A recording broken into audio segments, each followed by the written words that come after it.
Today, we will be going over the premium travel credit card that Chase has to offer, the Chase Sapphire Reserve. And as you may imagine, a premium travel credit card comes with a premium annual fee. And the annual fee for the Chase Sapphire Reserve is $550. But fear not, because I will be going over 7 different ways that you could use to maximize your Chase Sapphire Reserve card so that way you could get the most value out of it. This includes going over the many different things that this card has to offer so that way you could squeeze out as much value as you can. Without further ado, drop a like and subscribe down below and let's jump right into it. The first way to maximize your Chase Sapphire Reserve card is to start receiving 50% more redemption value for your Chase Ultimate Reward points. Unfortunately though, it's not as powerful as it sounds because there are some limitations to it. That's because in order to use this benefit to its full effect, you're going to need to redeem your Chase points through the Chase Travel Portal for travel. And another thing that I want to clarify is that this 50% more redemption value will now value your Chase points at 1.5 cents per point when you are redeeming it this way. Yes, you could get more value with your points from transferring them to a different travel partner, but we're going to be going over that later in the video. But all you need to know right now is if you're booking travel with points through the Chase Travel Portal, your points are going to be worth at least 1.5 cents per point. And booking through the Chase Travel Portal is like most things in life, which has pros and cons to it. Like I said earlier, for the most part, the Chase Travel Portal is pretty simple and straightforward. As a matter of fact, it's powered by Expedia, so if you're familiar with booking through sites like that or third-party sites in general, then you should have no problem using Chase's Travel Portal. You even get the options to pay either in full with cash, in full with points, or a mixture of both cash and points. But I would recommend for most occasions, if you're booking for travel through the Chase Travel Portal, use points. Not only because this is how you receive the 50% more redemption value, but also if you're going to be paying cash, you might as well be paying directly to the airlines or hotel themselves. One reason is because you will typically not receive those elite status perks or benefits or earn elite qualifying nights when you're booking hotel stays through the Chase Travel Portal. Of course, if you're staying at a non-chain hotel or you don't care about elite statuses or elite benefits or perks, then booking through the Chase Travel Portal will be not a problem for you. Another reason why you may not want to book with the Chase Travel Portal is because if something goes wrong along your trip, it makes things a lot more complicated. And that's not specifically just for Chase's Travel Portal, but also for most or even all travel portals through credit card companies. To elaborate on that, let's say you had a last minute change of plan or something went wrong on your trip like lost luggage or a flight delay or something like that. Well, in order to fix this problem, you're going to most likely have to contact Chase and solve it through them. But when you contact Chase, they may direct you to the hotel or the airline instead and say they can actually help you with the problem.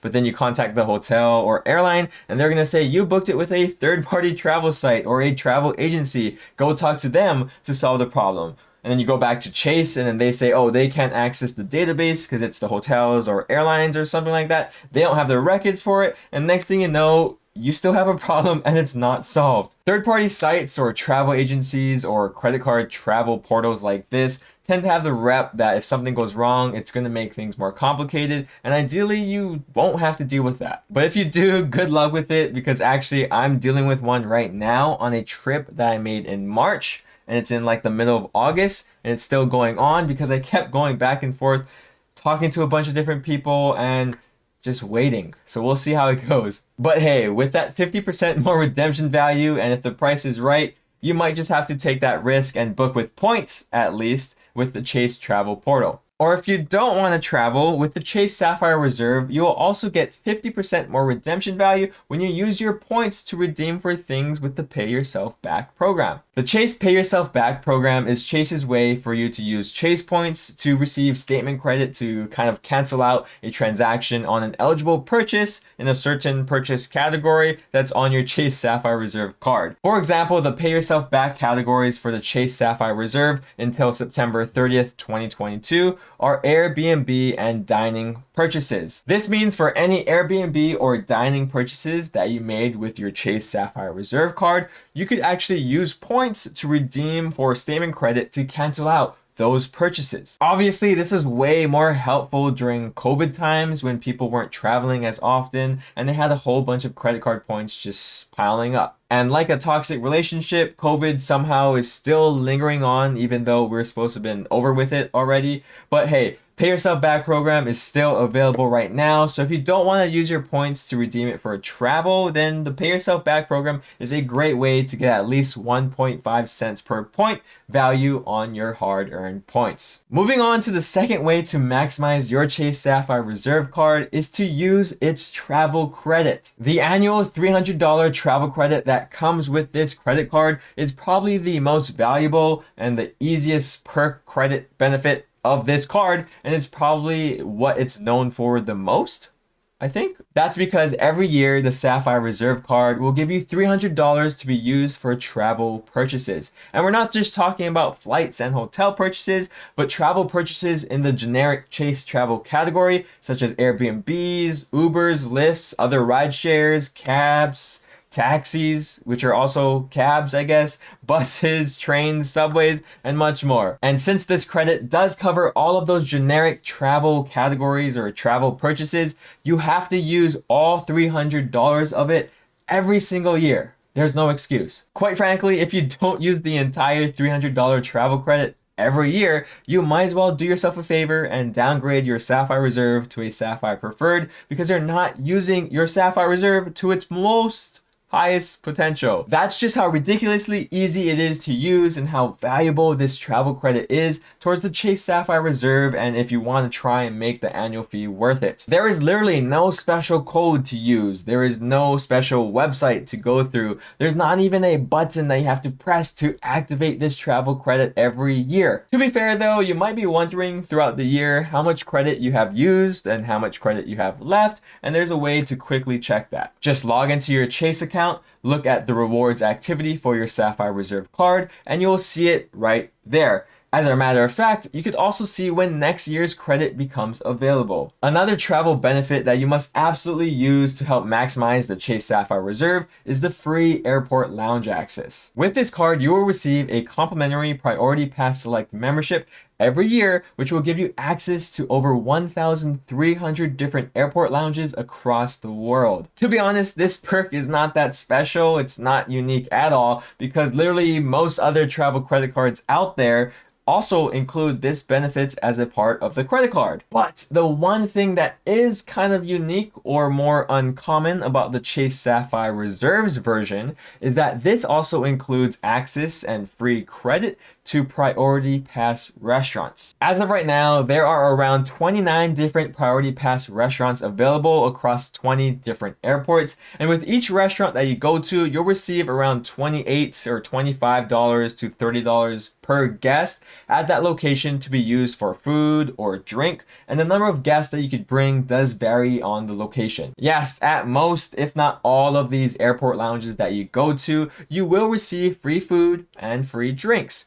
But at best, you're receiving buffet style food, and at worst, you're receiving little snacks or cold pre-packaged sandwiches. The thing about Priority Pass restaurants is that they are actually restaurants. So they'll be making you made to order food, or is it made to order? Is it made to ready? Made to order food, and you can order exactly what you want to eat. You don't have to let the buffet tell you what you want to eat. And can someone please tell me why the Amex Platinum card does not include Priority Pass restaurants as a part of its Priority Pass membership?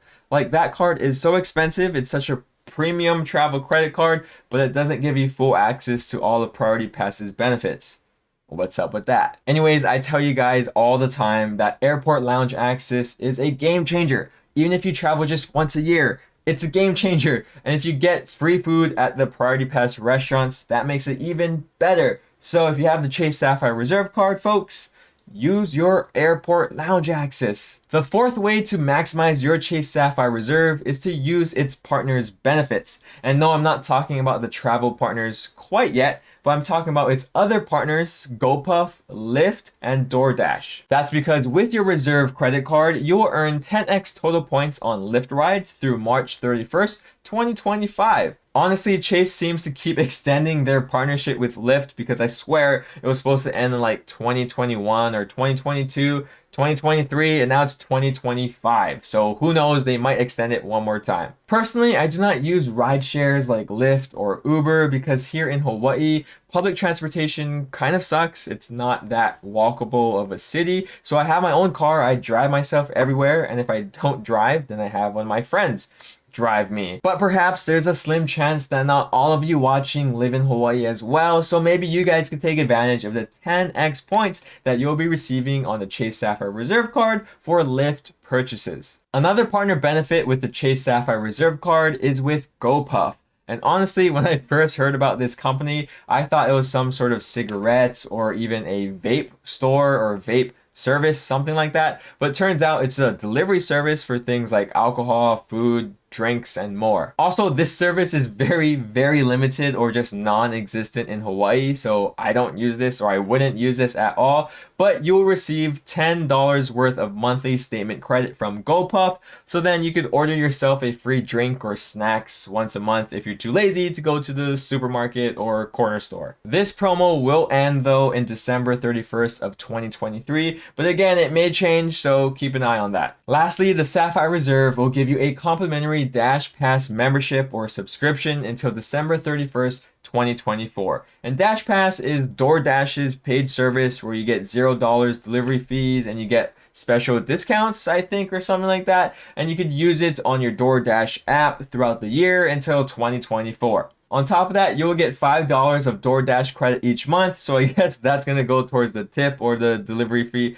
Actually, there's no delivery fees. So like the tip and the upcharge for using DoorDash in the first place. Before moving on, I want to mention a bonus benefit that is travel related and you guys should take advantage of, which is the free or complimentary TSA PreCheck, Global Entry, or Nexus membership that comes with the Sapphire Reserve Card. All of these expedite your wait times when traveling across the nation or when you're coming back into the country. And honestly, a lot of different credit cards, again, travel credit cards mostly, do come with a free TSA PreCheck or Global Entry membership. So the real standoff or unique one again about the Sapphire Reserve is the Nexus membership. Apparently, the Nexus membership will allow you to travel back and forth between North America and Canada a lot faster, whether by air or even by car. These next two tips are both travel related, and the first one is going to be the luxury hotel and resort collection that you have access to with your Sapphire Reserve Card. The luxury hotel and resort collection from Chase is a collection of over 1,000 high-end properties around the world that offer exclusive benefits to select Chase card members. And if you're familiar with Amex's Fine Hotels and Resorts collection,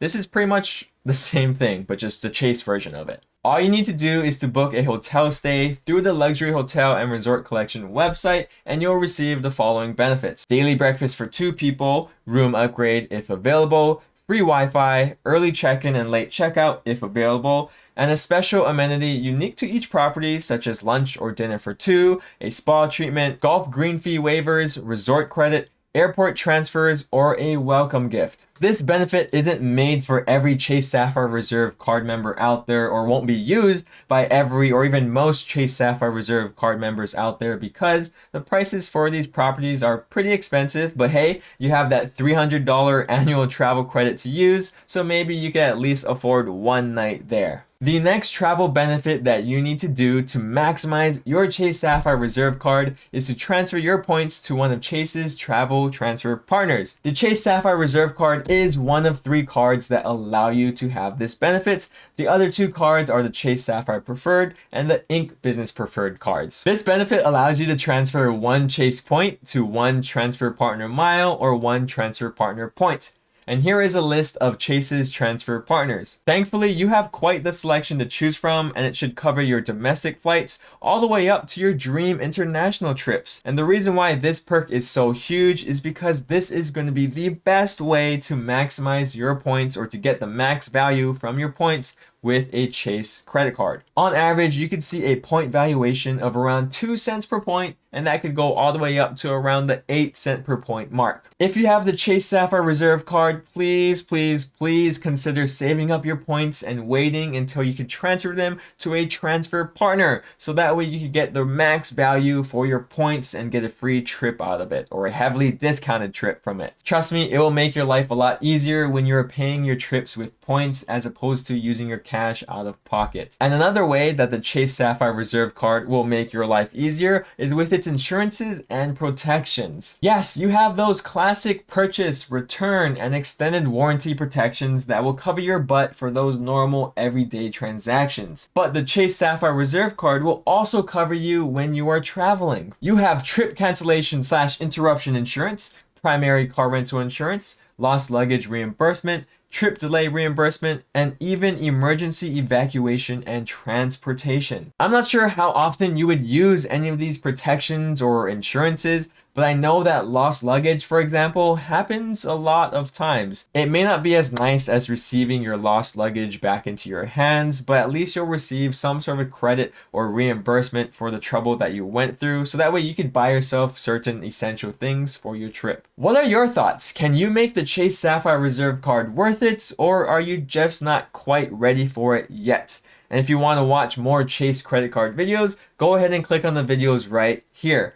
Other than that, thank you guys so much for watching, and I'll see you in the next one. Shoots!